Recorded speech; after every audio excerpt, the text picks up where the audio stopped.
Travis Wayne Goodsall.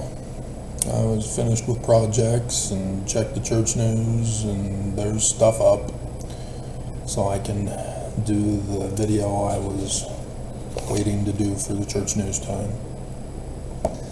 After that 3.5 hour video yesterday, I'm ready to take a break for the rest of my life. So, Hannibal is at the gates. 3rd Nephi, chapter 7. Remember, the Book of Mormon is not Christian. It's Jewish, pre-Babylonian captivity Egyptian, which means prophecy and revelation, not literal history.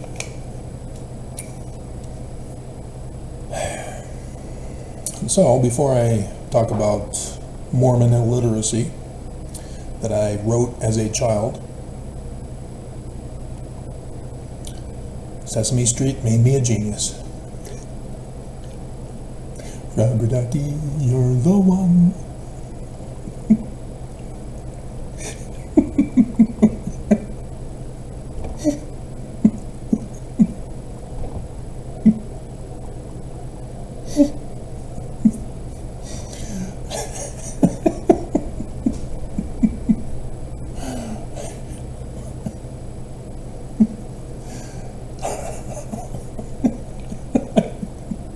I'm losing it.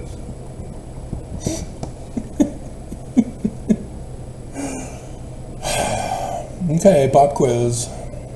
Knowing that Joseph Smith was the only person to have all the keys as president of the church, nobody else, no other president of any other quorum, not Brigham Young, only had the keys of Peter, James, and John.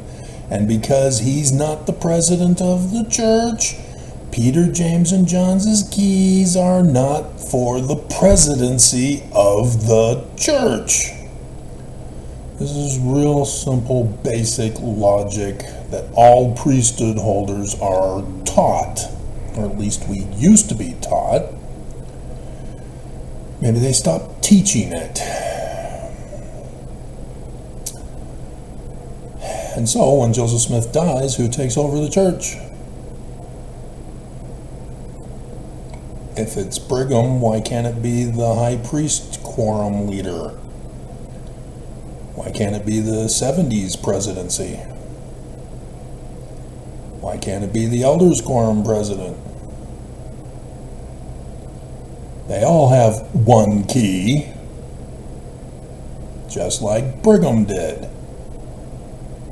Why then does Brigham get all keys to be the president of the church?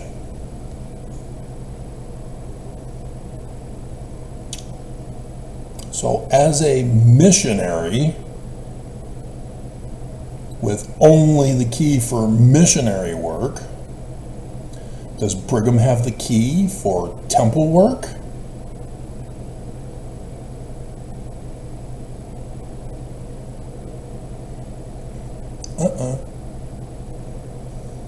So, we've got the latest temple news and renovation of the Toronto, Ontario temple announced update.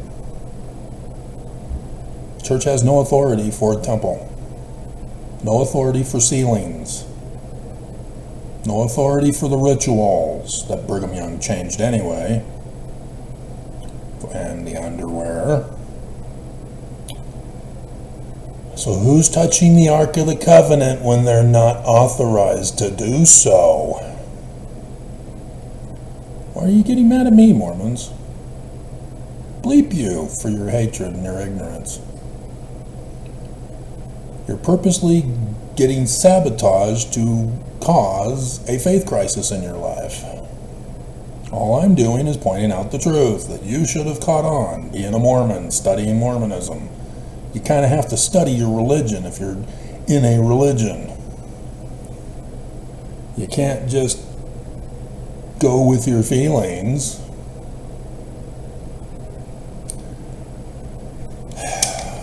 Okay, so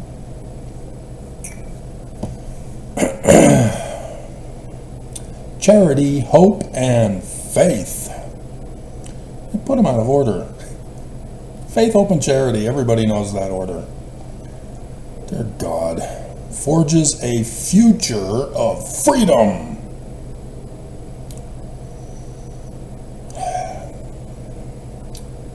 However,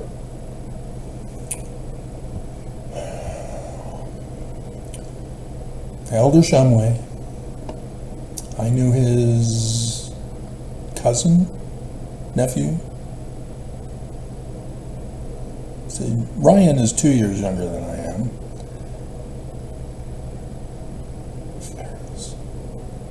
Anyway, no, never mind. Memories on the corner of my mind. He was, I think he was a DJ for my wedding reception down in Southern California for the first marriage, if I remember correctly, as his girlfriend. Memories on the corner of my mind. Yeah, my dad was the home teacher in the high priesthood because the 70 were done away with. Again, just keys. Have to have keys. Nobody has keys. But nonetheless, of her father. This is another guy, another one of the family, found in the Danite ledger. And so remind me when I do the stake president's announcement that they're the new lay ministry bagmen.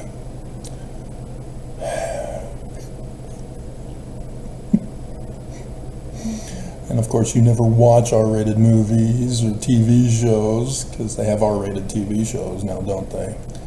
And so you have no clue what a bagman is. And so you're now Google searching bag man.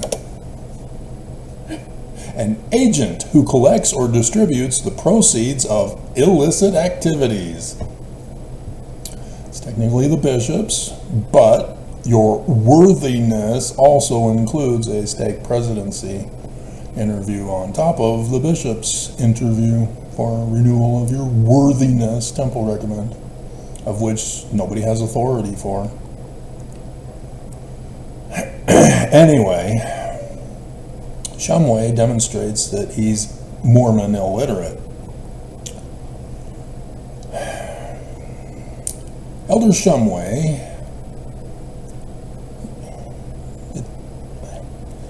the subtitle is Foundation of Testimony, which is faith. Testimony is the completed result that you're now talking about. But the first line says, Elder Shumway shared two important ways his testimony has been formed and strengthened. Yeah, no. You can't strengthen the testimony. You either have it or you don't. And you have to start with the seed and produce the fruit. Fruit is the witness of the word. And now you testify of the fruit. You don't testify of your feelings. And so you don't strengthen a testimony. It's already finished. It's complete. It's perfect. Don't tamper with it. Janeway creates a holographic boyfriend. And she finds out he snores, and so she just reprograms him.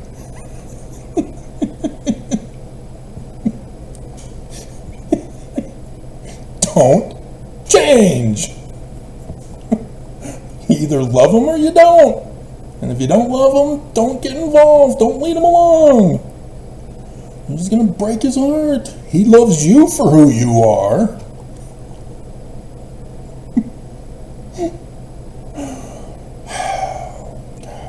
I mean, not that he can't get any other women, and so you're his last hope.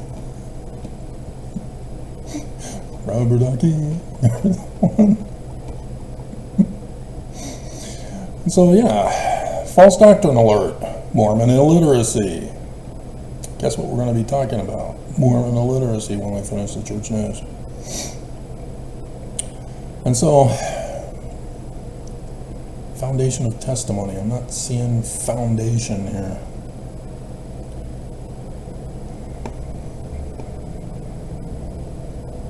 Yeah, your testimony doesn't get strengthened on your mission. I know Elder Packer came out with that statement. A testimony is had in the bearing of it.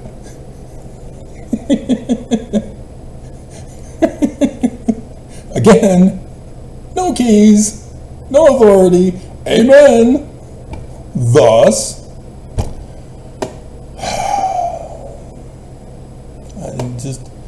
I'm trying to teach you guys how to learn. That's why I go over the church news articles, so that you can hear from the prophets and go, yep, sure enough, they're false.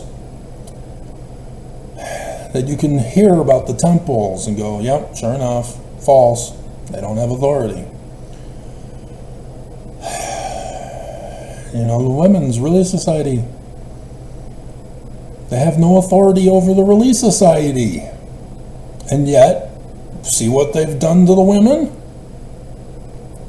I mean, dear God. And women just take it.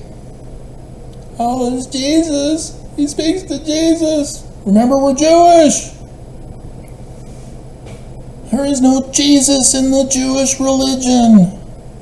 But it's in the Gospels. It's in the Book of Mormon. You're pulling an anachronism. Stop.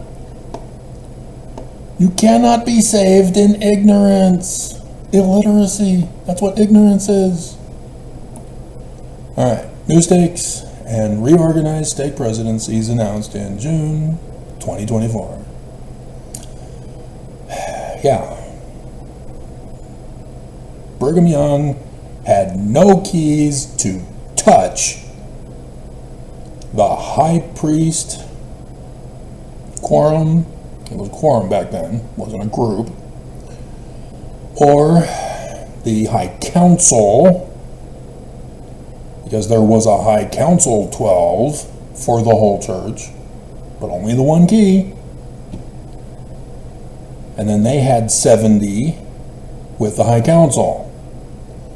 And so the stake 70s under the high council of the stake presidency is what Brigham demoted them to. No keys to touch them. So technically my dad, even though he was a stake 70, had no authority to be a stake 70 in the first place, because Brigham Young didn't have authority to do anything with it anyway. Only the 7 presidents and the 7 quorums of 70, because they are under the missionary 12. That's all the church has authority for. But it's only to preach, not to lead the church. They're ordered in the Joseph Smith papers by Joseph. Go into the towns that have no branch established and establish a branch. And then get the hell out.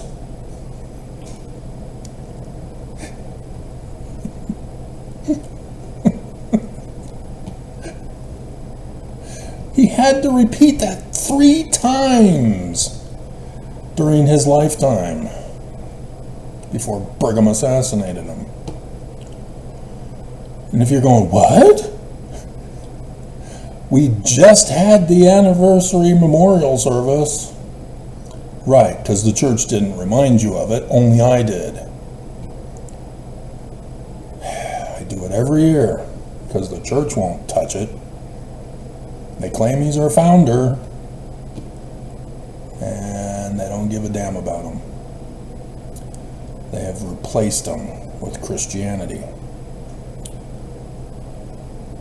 which is among the most abominable things that can be done, next to denialism, which replacement is a form of denialism.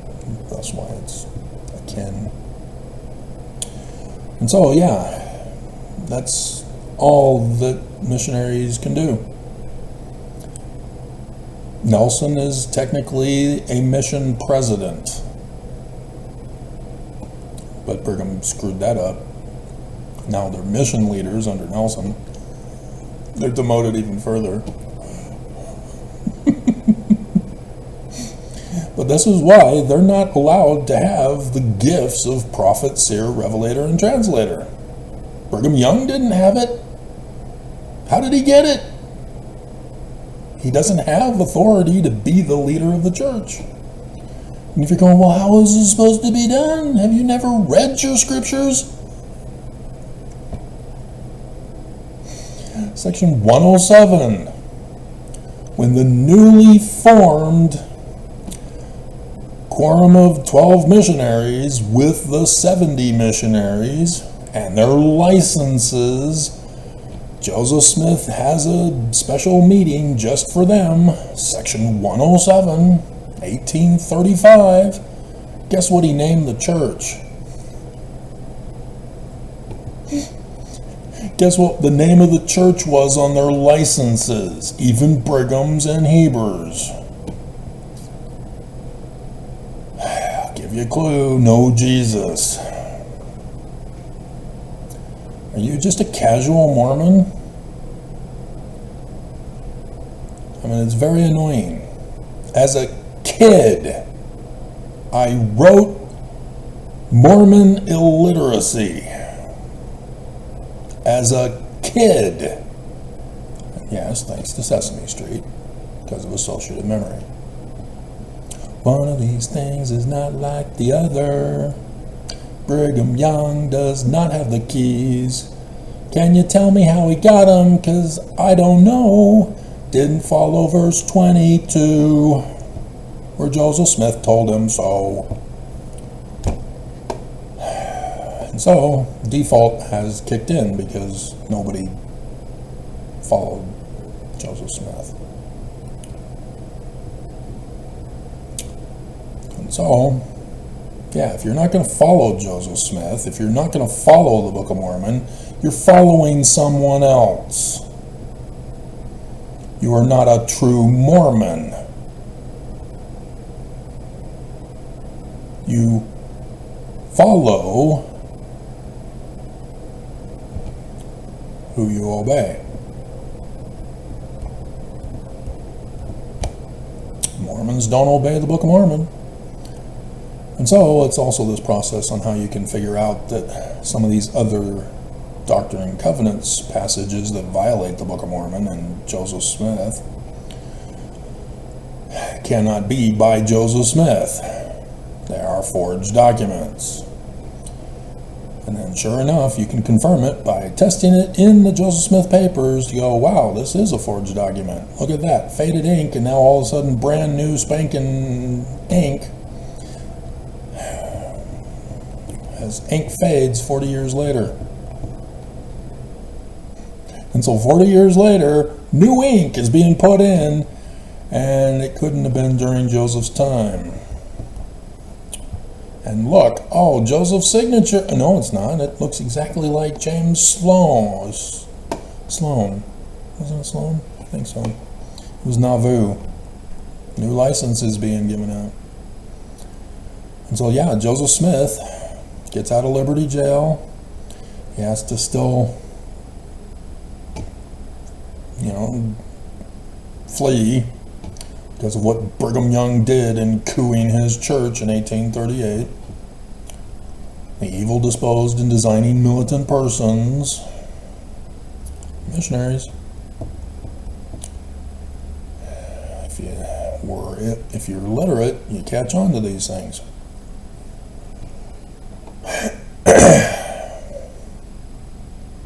And so Joseph finally gets to Nauvoo and in 1842 publishes the history in the Times and Seasons with what name? Not Jesus. Who's the evil-disposed and designing militant person ordered to make the change to Jesus? It says so right in the Joseph Smith Papers. But the church is confident you're going to remain in ignorance.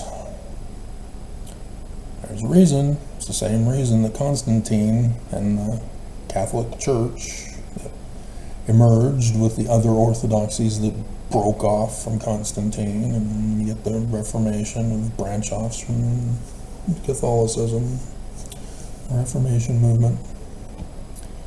And then still they're breaking off to this day. The Baptists and the Methodists are branching off even further.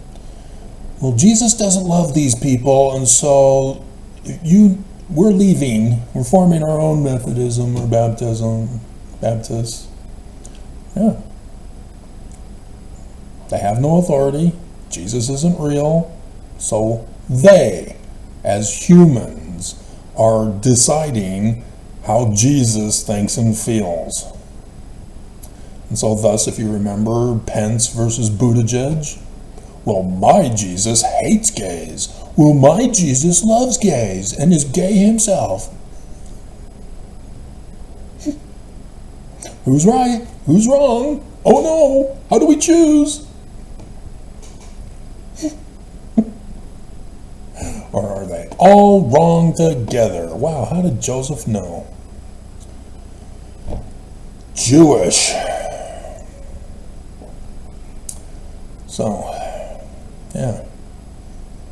They're not allowed to touch administration whatsoever. They have no keys for administration.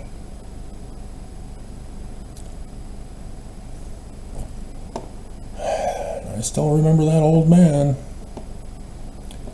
He just wouldn't back down. He just insisted, no! What's going on now was done under Joseph. No, it wasn't. Yes, it was. Oh my God, did you not even bother to read? Section 102. That's not the quorum of the 12 missionaries. God. And so, yeah, excommunication. Do missionaries get to excommunicate? No! All of you ex-Mormons, sorry. You're still Mormon.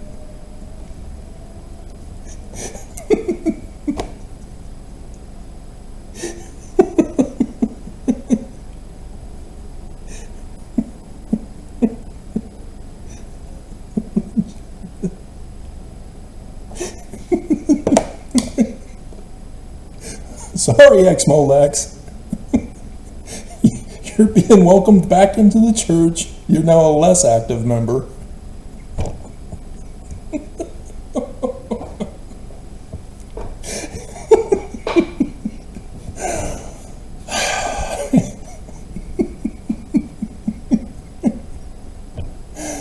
Oh my God, hilarious. And so, yeah, this is getting buried deeper and deeper. They brought it out after Sunday for the Monday Church News with President Nelson's face, the top headline, because it's Nelson, he's our president with no authority. And sure enough, because he has no authority, he preaches false doctrine. And what was the false doctrine? To the new mission leaders in the big conference that they held? The Book of Mormon has power because it's words. Idol God! Yay! The devil of all devils delighteth in idol worship. And there the president of the church is following the inverted pentagram on the keystone of the doors of the Salt Lake Temple.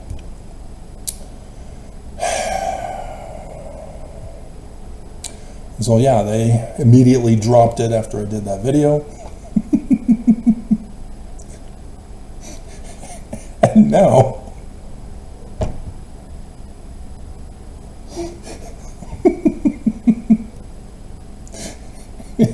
it's a picture of the mission leaders, and It's now titled Leaders Counsel Inspire New Mission Leaders During Annual Seminar.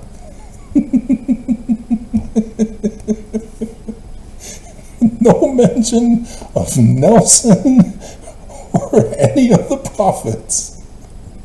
Because leaders, oh, I could be a stake president.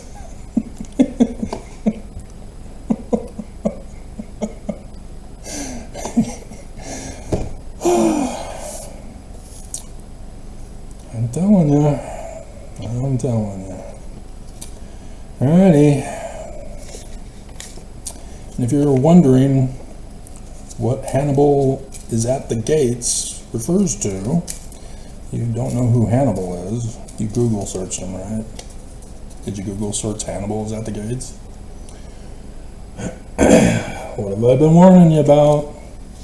What is my #1 video? What does it mean? 3rd Nephi, chapter 7, the national divorce, the fall of America. What the Church of Jesus Christ of Latter-day Saints under Brigham Young had been plotting for 200 years, and they got it. Supreme Court says that if a president is acting officially as president to overthrow the election, he's immune. And so, yeah, the bigger concern is that it's going to take too long to determine what is and what isn't official. Why is it being done this year? Merrick Garland, hello?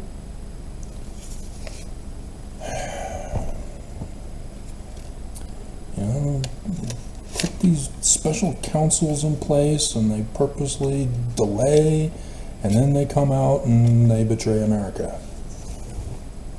There's supposed to be an oath of office that they're supposed to take to the Constitution. Even the Supreme Court justices are not allowed to overthrow the Constitution. When you commit an act of seditious conspiracy, amen. Senator Mike Lee, third great-grandson of John D. Lee, also involved in that 1838 coup.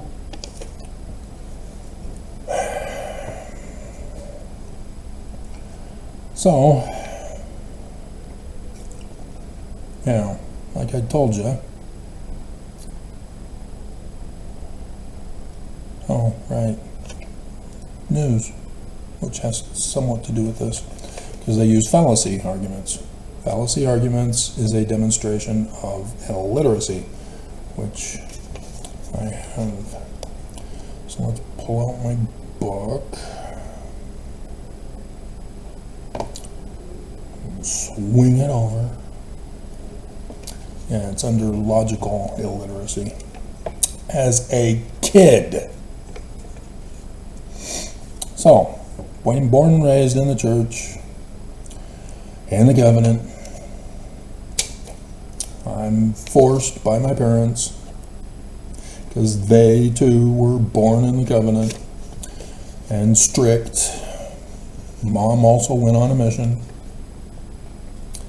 She was hardcore Nazi Mormon, very abusive, and so, yeah, we were forced to be good, forced to obey, forced to conform and comply, and so thus I'm the black sheep of the family and rebel. Because that's what happens.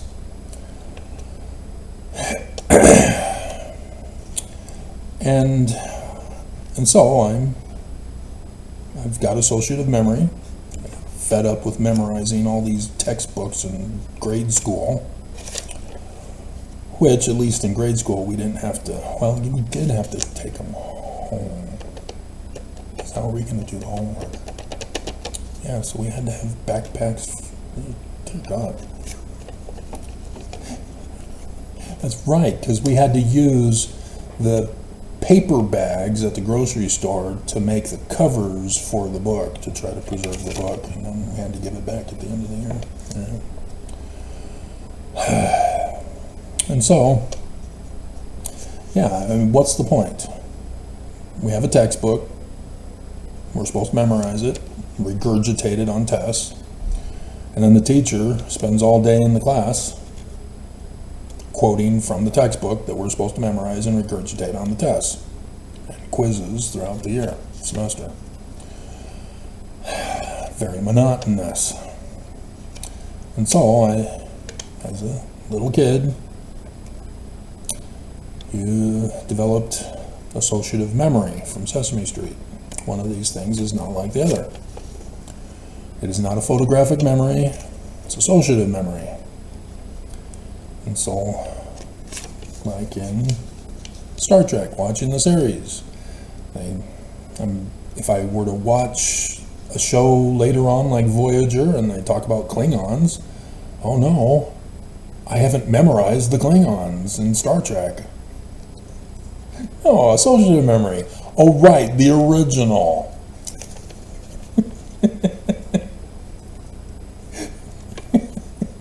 And so, yes, I remember how the original Star Trek had the Klingons. And the New Generation had Worf. When they went in a flashback episode, this is what you look like?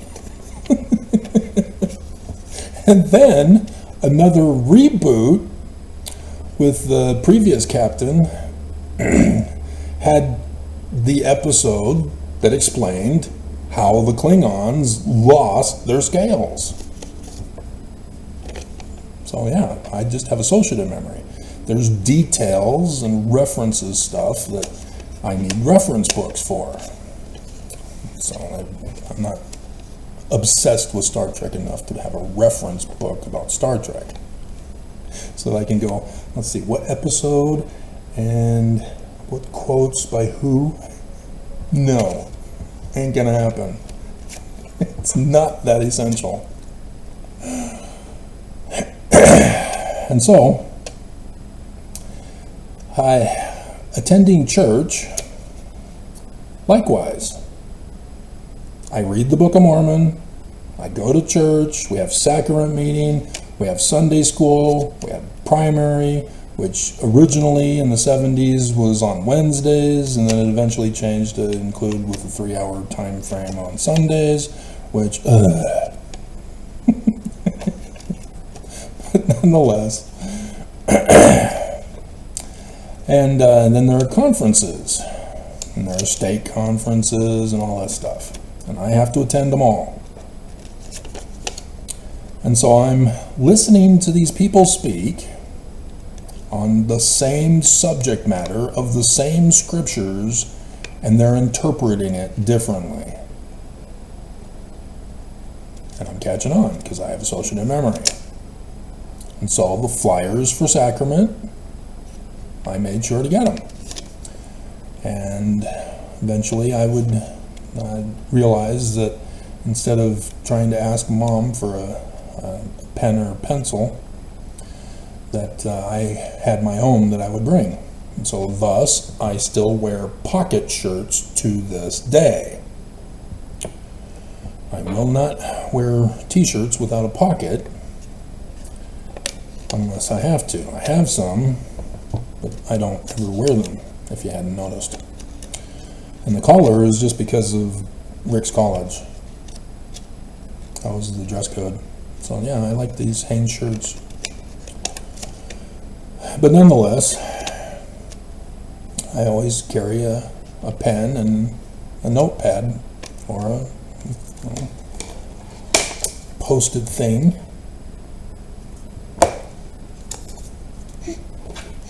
to write down notes. Because if I don't, I'm going to forget. I'm going to go on talking about something else and then realize after I save the video, that's 3 hours long, that I forgot some information.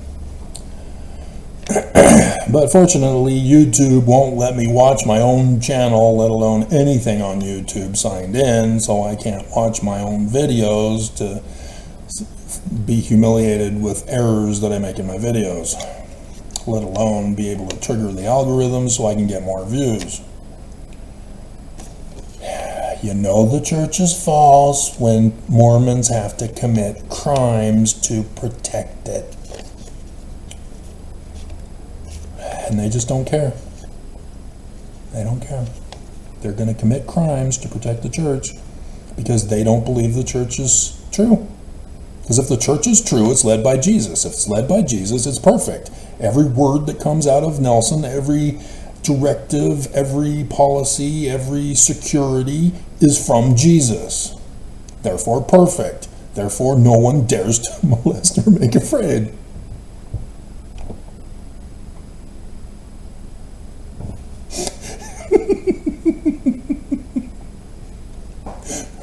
Ducky, you're the one. You make that time lots of fun.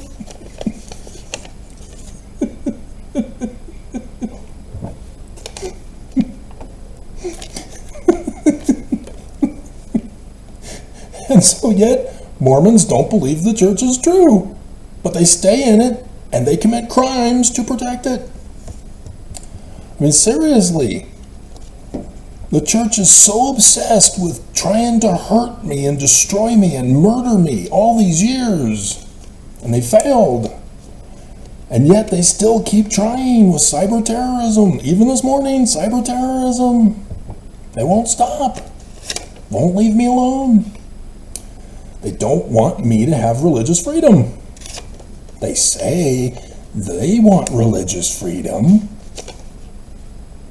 but they won't give it.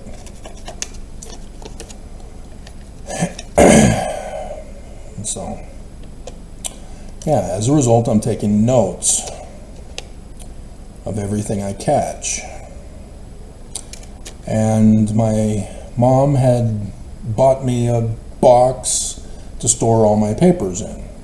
All memorabilia and journals and all that stuff. Put it all in the box. And so, over all those years, it was a huge collection. Huge pile. Literally a huge pile. And so in the 2000s, I finished the vocabulary test for Paleo-Hebrew and have made the discovery of prefix and suffix determinatives through that test. I was now beginning working on Greek tests to deval the Greek vocabulary and run the test with Paleo-Hebrew, and then would go on with Chinese later.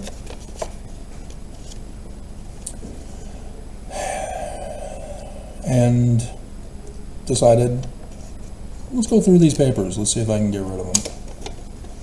And as I was going through, putting them in piles, 54-page book, Mormon Illiteracy was the original title. And when I was in the older singles ward, I was teaching the older singles how to teach in that course that the church wanted to do. And I went to my bishop and gave him my printed copy because I didn't have money to publish it. It's only 54 pages, but could be published on Amazon. And it was through Mormon Philosophy, one of the two books. I think it's the Mormon Philosophy, not Philosophy of Mormonism, because it's the whatever picture I snagged because I didn't want to go searching through it through my files.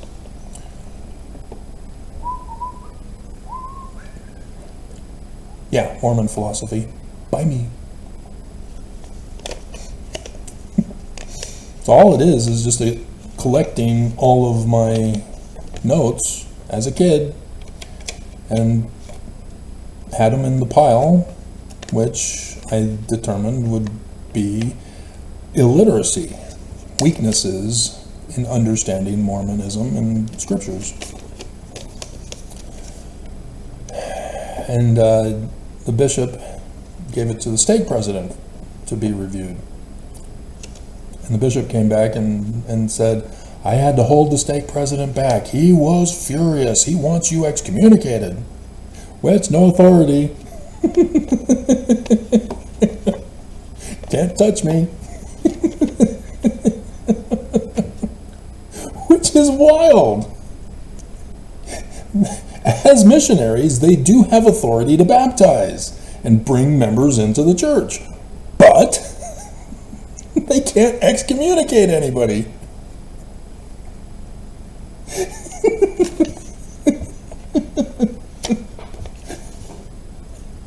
I did not see that coming. Because I don't have it in a reference book. Hilarious. And so, yeah, that's how I did. And it was also, I did that after I did my scripture study manual that I have also published and presented to the actual church, which they filed in their file cabinet of hell. They never touch it. You know, they said back then that you can submit stuff for the Ensign or for other publications for the church, and we'll review every single one. No, they have file cabinets, they put it in the file cabinet, and they never touch it, they don't refer to it. Because when they have a new Ensign back in those days, they're coming up, they have certain articles that they're told by the president of the church that they need to prepare for, and so the supervisor in charge of the magazines goes to his bestest buddies for an article on a particular subject. They never bother with the file cabinet. It's just overflowing. And so now I'm sure it's all thrown away. They may not, because they don't throw away your membership once they've wrongfully excommunicated you. They tend to keep everything and hold it against you.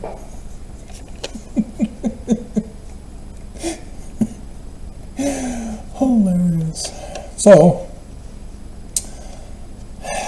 yeah, fallacy arguments. There's logical Socratic methodology. You're supposed to be taught that if you go into debate. You're supposed to be taught that if you use a fallacy argument in a debate, you lose automatically.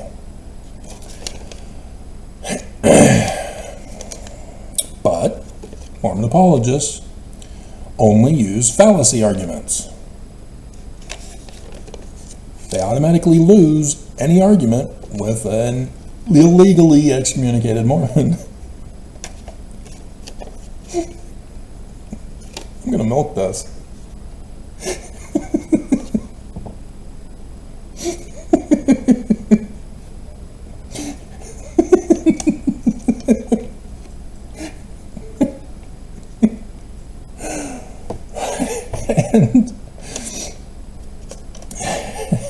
And so, yeah, it's real simple, as I've been trying to tell you.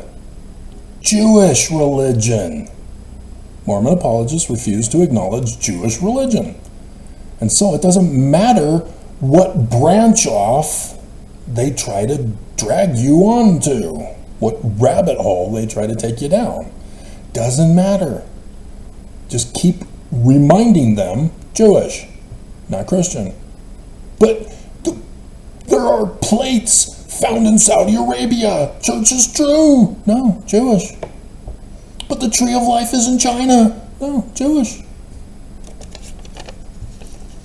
Cows. There are no cows. Coins. No, Jewish. Which means prophecy and revelation, not literal history. That's all you had to do, ex-Mormons. That's all you had to do. Getting fully restored back into the church. Kicking and screaming, no, I'm not going back. I don't want to be a Mormon anymore. No. Sorry, not even the bagman bishop. You don't need to see him for an interview for excommunication. No authority. He's only the bagman for money. For the extortion racket, the protection racket. I want my $2.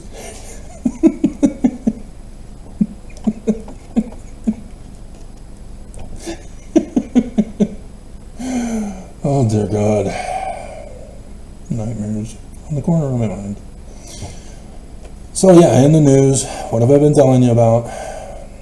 That this year is hitting the fan big time. And so yet, here again, another psychological center. And don't be fooled by the changing of the names. Remember I got that reference book that I've boxed away again, along with The Way to Perfection, which is the plot to overthrow America, about all of the name calling that psychologists use on you, which was the same name calling that conservative bullies use on you. Huh. That's weird. Because psychos come from Nazi Germany, just like conservatives. Remember how they're anti-commies? The Red Scare of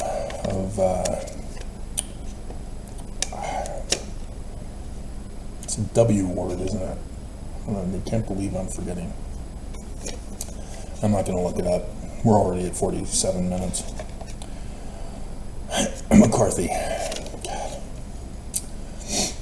That's when Republicans changed their platform to conservative, when prior to World War II they were liberal in their platform. So Abraham Lincoln was a liberal platform Republican, and yet you hear all of these liberal and MAGA news talking about Lincoln Republicans, and it's just, oh my God, purposely screwing this up. And so yeah, there's a YouTube video by some guy, and I thought, oh okay, this looks interesting, maybe I'll check it out, because he was saying that there was a Republican from 1964 that was warning about Trump in the future. And so I knew that it wasn't about Trump, because Trump wasn't, you know, not that stupid. And so I watched the video, not signed in, so that I can watch it. And it's an old black and white. And the guy starts talking about how he has always been a Republican, and this is 1964, and his father and grandfather, a family tradition of Republicans. And I went, oops, pre-World War II, Republicans were liberals.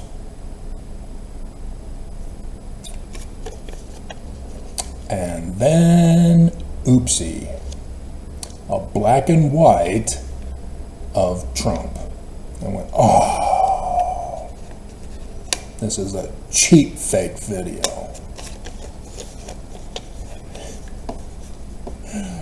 Biden, look what you started.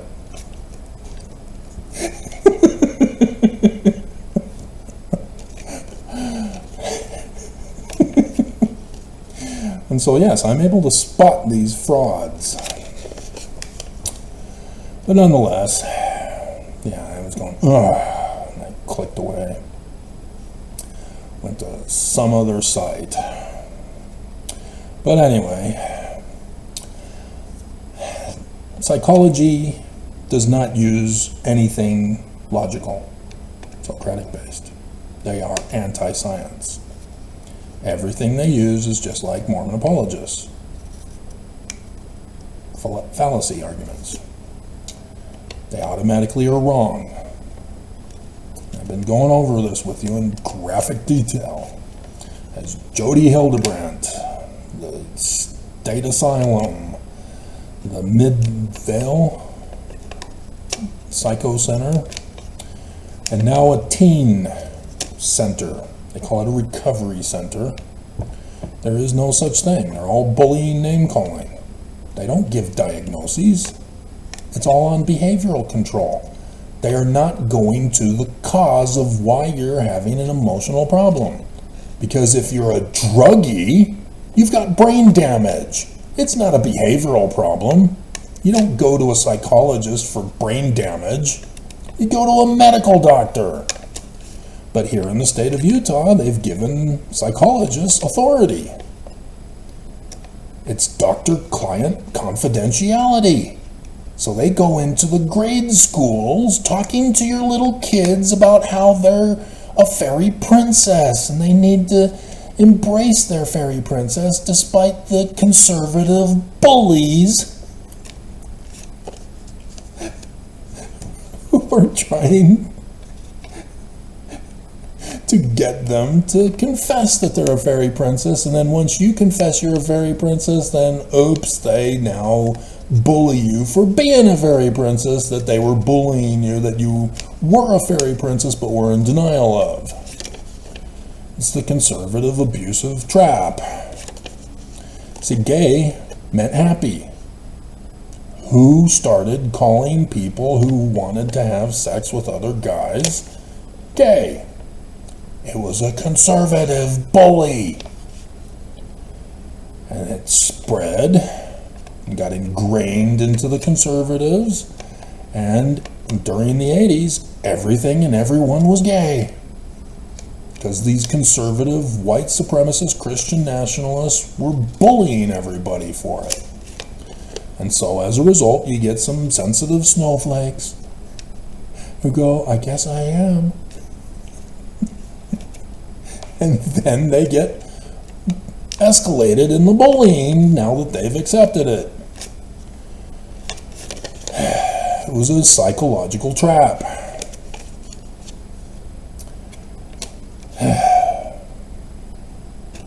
So anyway, yeah, this kid is suing because the center is cash cowing on the kids.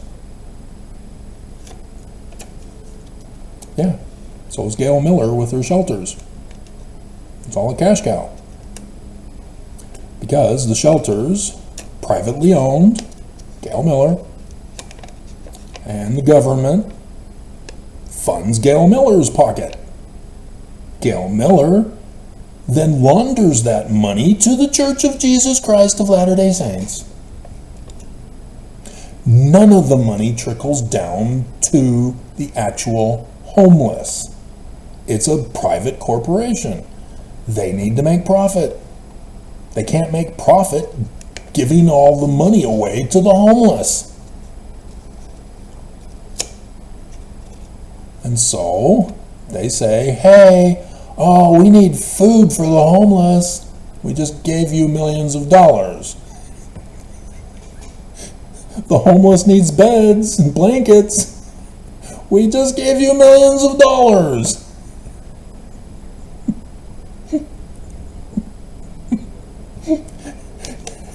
Gail Miller goes to Jerusalem with President Nelson.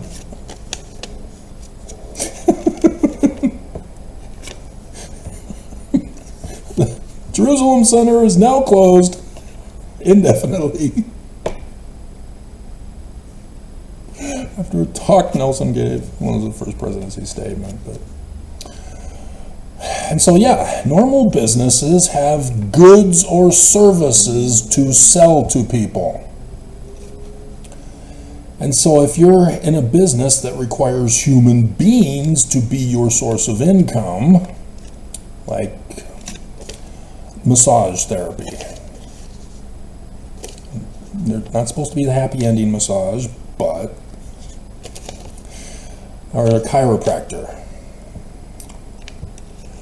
And so a chiropractor has to wait for somebody to come to his business and say, can you help me? And there's been the scandal with chiropractors that what they do purposely causes the people to have to keep going back over and over again. Cash cow. Medical doctors, they're not allowed to do that. They have a Hippocratic oath. Do no harm. Being a cash cow is doing harm to your patients. Drugging your patients, making big pharma rich, is doing harm to your patients. What are they doing to the elderly? How many pills do the elderly take these days? Because the drugs from pharmaceutical companies cause side effects that are harmful and result in further pharmaceutical drugs to counteract the side effects, but then cause other side effects that require other drugs, and so on and so on and so on. And then you got grandpa taking 50 pills a day for breakfast, lunch, and dinner. And then the insurance company, which could be the government in that case, doesn't want to pay for those particular drugs that grandpa is addicted to now. Because if grandpa goes off of his drugs, he goes through withdrawal symptoms just like a regular druggie on actual drugs. Illicit drugs, not from pharmaceutical companies. This is a criminal organization, and so psychologists, which technically psychiatrists are the drug pushers for the pharmaceutical companies, do the same thing. They are a fraud. There is no mental illness. Doesn't exist. The whole list is name-calling bullying. Nobody has any of those. If you've got a problem in your brain, it's medical.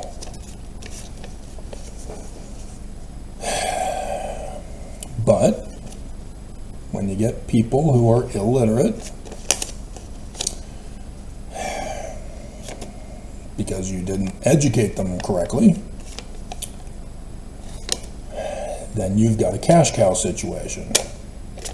People are mental for the rest of their lives. And when they go off the drugs, or when it's time to take new drugs, more drugs, they go through withdrawal symptoms. The psychologist says, see, you've got a problem, you got to keep taking the drugs. It is abuse from Nazi Germany. Exactly what they did to the Jews. Being done here in America, as those Nazis given asylum working with the CIA are thanking their American liberators. And this year, Hannibal is at the gates. 3rd Nephi, chapter 7. Way to Perfection, page 290, 291. Does Trump know about this? Is Trump going to conform and comply, or is he going to turn it on the church and demand that the church bow the knee? Who's going to win? And so, yeah, psychologists are a cash cow. This guy's got a case. But it's in the state of Utah, where the government has given license to psychologists. They've even created a whole separate court system to violate your constitutional rights of due process. Just confess and you'll go to the insane court, the mental court. Just confess. Give up your rights. Otherwise, we're going to have to keep you in jail until you confess. Brian David Mitchell. Perfect example of how it's a fraud. We all know the story. Elizabeth Smart. Kidnapped her, raped her, trafficked her out of the state, down to California. Was dumb enough to come back to Utah, thinking that, well, she's covered up and hidden. Nobody will notice. Somebody noticed. And so, it was in state court. And the state court decided, we're not going to prosecute him. It was an open and shut case. You can lock him away for life. What are you doing? Well, he purposely acted up in court. but he's not cuckoo for Cocoa Puffs. But they decided, well, we'll just indefinitely lock him up, take away all his rights, put him in the state asylum down in Provo. Well, Mr. Smart, Brother Smart, didn't like that. Wants justice. Wants him to be punished in prison. Because we all hear the stories that you get raped in prison. But nonetheless, he's bestest buddies with Senator Orrin Hatch. Senator Orrin Hatch steps in, makes it a federal charge now. So he's got to be reevaluated. He's cured. Wow! The state evaluators said he's incurable. He's going to have to be permanently mental for the rest of his life, locked up in the state asylum. But all of a sudden, he's cured. It's a miracle. It's not supposed to happen. It's a cash cow. Yep, and so sure enough, the state evaluators were panicked. You're exposing us as frauds. What are you doing?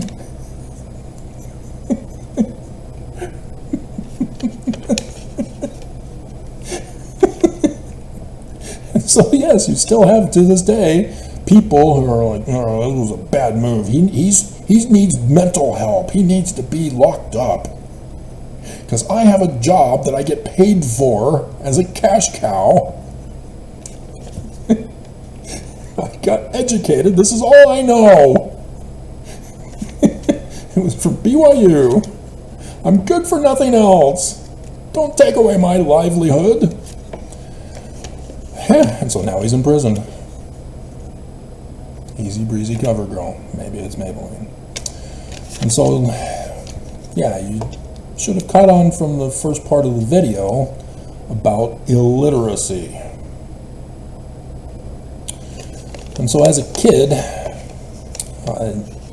I put them all into the categories, and this is what I named them in the 2000s when I compiled the book together. Grammatical illiteracy, context illiteracy, interpretation illiteracy, cultural illiteracy, translation illiteracy, definition illiteracy, logical illiteracy, contradiction illiteracy. Why are we told that priestcraft is wrong in the Book of Mormon, but section 119, and I found in 1991 April, or 2001 April, President Gordon B. Hinckley is talking about the state of the church and reinforces section 119, says it's the Lord's, we've got to obey. Priestcraft violates, contradicts the Book of Mormon, which is true. Book of Mormon, no priestcraft, or section 119. Well, you see, Travis, it's the higher priesthood that gets the money. The stake presidency on down, no, they're a lay ministry. And that's what we tell other people on our mission, is that the church is a lay ministry. The bishops and the stake presidents and others in the wards and stakes, they all do it for free. Oh, wow, okay. So where does the money go to that I give you? I understand you've got $2 trillion for just tithing. Where did the $800 billion that didn't go into Ensign Peak Advisors go? Because apparently $7 billion can take care of the whole church. Nobody needs to pay tithing anymore.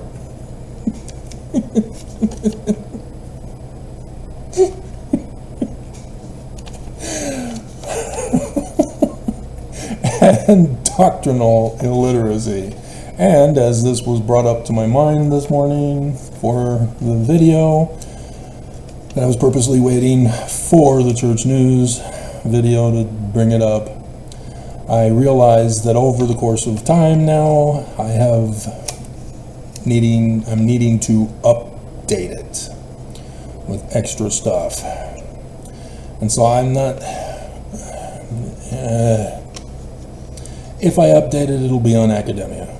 I'm not going to do it on Amazon. I'm not going to make you pay for it. Don't pay for my stuff.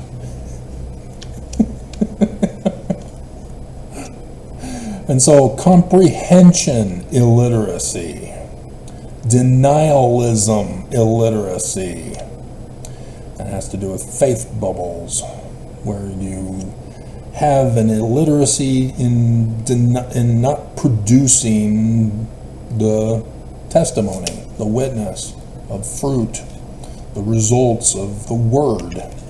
And so being stuck on the word, you're in denial of the consequences of the word. And that's what I get frustrated with Star Trek, is because it's all script writers. And so because it's by script writers, the script writers put out a whole bunch of false information that, because they're the script writers, it all works out in the end. See, I told you my word was true.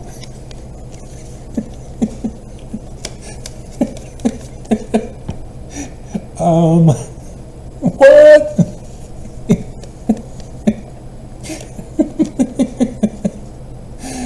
And so, yeah, we're seeing this on the bigger scale in this nation, too, with liberal versus conservative, which is the fallacy, or logical illiteracy of false dichotomy. We are a constitutional republic. We are not a communist party government, which is a socialist republic. We are not a democracy. And it pisses me off because the news always, whether it's liberal or conservative, they always go to polls for their news. Polls are a small sampling fallacy argument.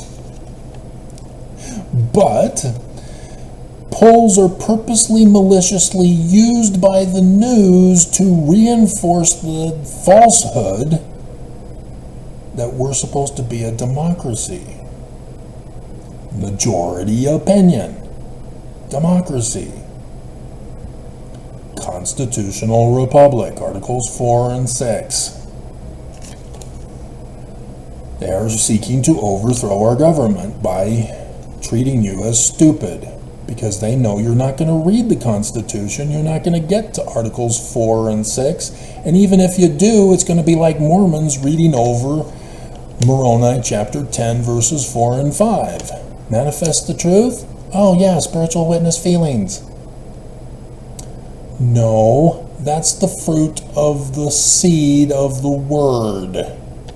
That you were supposed to have faith in the word, not in the fruit.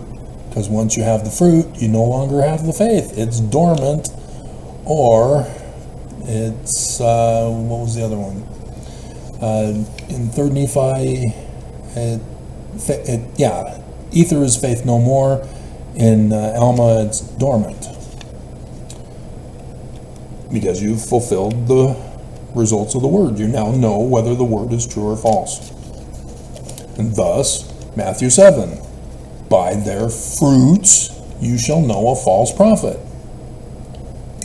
If he's a true prophet, his words will produce the results of truth, because you test them. You planted the seed, and you produce the results. You know, Star Trek again. Oh no, we're being attacked. Which word should we use in this situation? Do we fight them? Do we try to hail them and get their attention and say, don't shoot, stop, we want to be friends? Or do we run and hide? Or, you know, there are different words to use in a situation. And the script writers make sure that whatever word comes out of the captain's mouth is always the right one.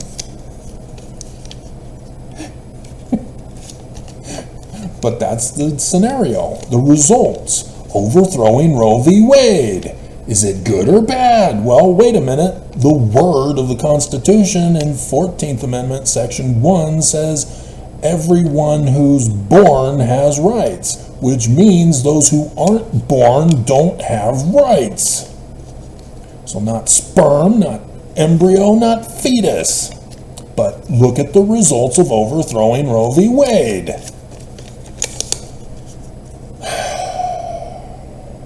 And so under supersessionism illiteracy,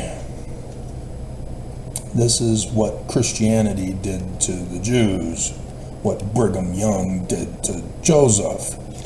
And the results of supersessionism is anachronism illiteracy, where you've now just turned the Bible into literal history, and so now you've got to force it to work and be true. So now Jesus lived during the Roman period time. And that's what you see in all of the scholarly papers talking about the Bible and stuff like that. They're all under the assumption that Constantine's creed of creating Christianity with Jesus, turning the Jewish prophecy and revelation into literal history, is true. And so they don't care that the Romans used poles, not crosses. Because they're not thinking of prophecy and revelation. They're thinking of literal history. So they got to keep digging up Golgotha to find the crosses. It's here somewhere. Just like the Jews in Israel. The archaeologists are digging up all of Israel looking for King David. You're not going to find him. It's David Moses III. Now, as I was going over that again this morning, looking that up, I'm thinking, have I said David Moses IV to my audience before? But again, associative memory, don't have the reference in front of me. I'm likely to make those kinds of mistakes. But if you hear me talking about it, you Google search and you would say, oh, okay, he meant David Moses III, who went up to battle against the Hittites at Har Megiddo. Now tell Megiddo, why? Har. Stick with the Hebrew.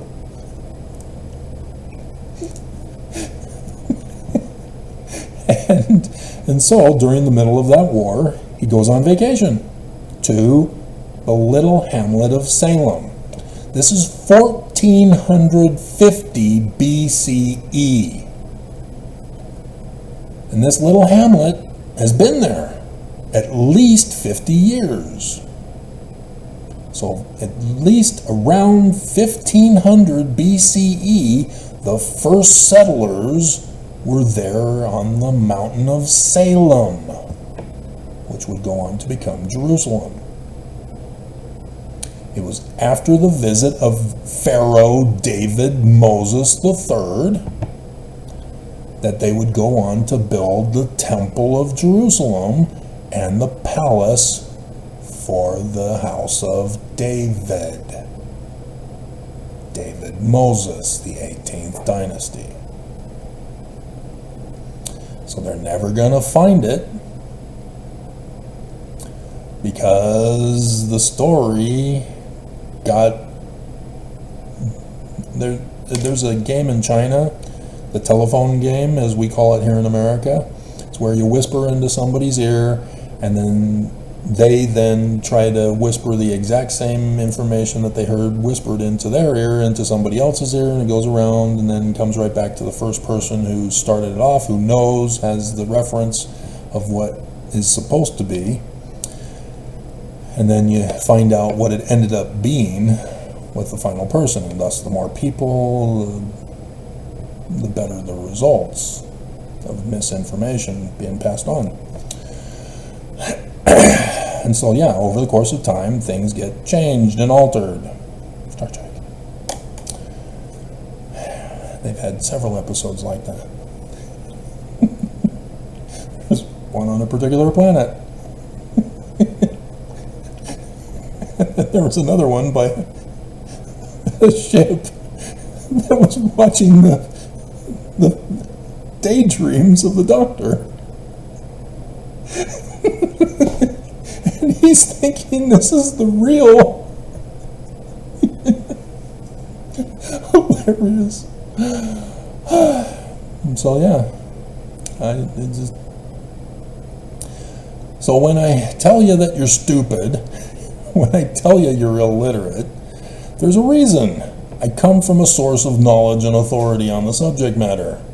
When you cannot understand what you're reading, when you have all of these different errors with just the Book of Mormon, let alone Joseph Smith, because you're not capable of discerning Section 119 is in violation of the Book of Mormon. What do?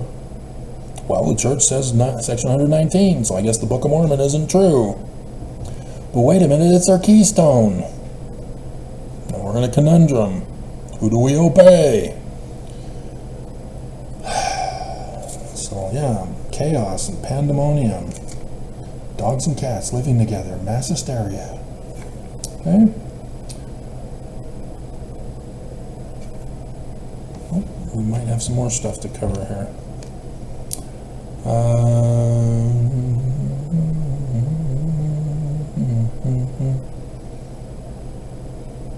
Oh yeah, Brian Hale.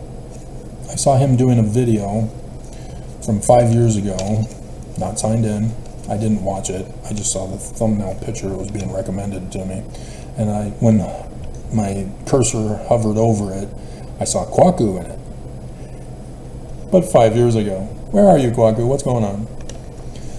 And, oh right, he was being interviewed by Nuance Ho. Yeah, that's where I heard him. Yeah. And so apparently Kwaku has no honor and integrity. He knows Brigham Young is a racist. He knows that that means the church isn't true because 1978, Jesus didn't finally say we're no longer racist. And so he's staying in the church knowing this church is racist and using apologetics to justify his faith bubble and staying in the church. So he's lost his integrity, lost his honor, just like Avraham Gileadi did. Way to go, Kwaku. Tried to help you get out. Just don't care. But the video was talking about how was polygamy once ordained of God, but not anymore. Can you now figure out the trap? Can you now figure out Brian Hale's illiteracy?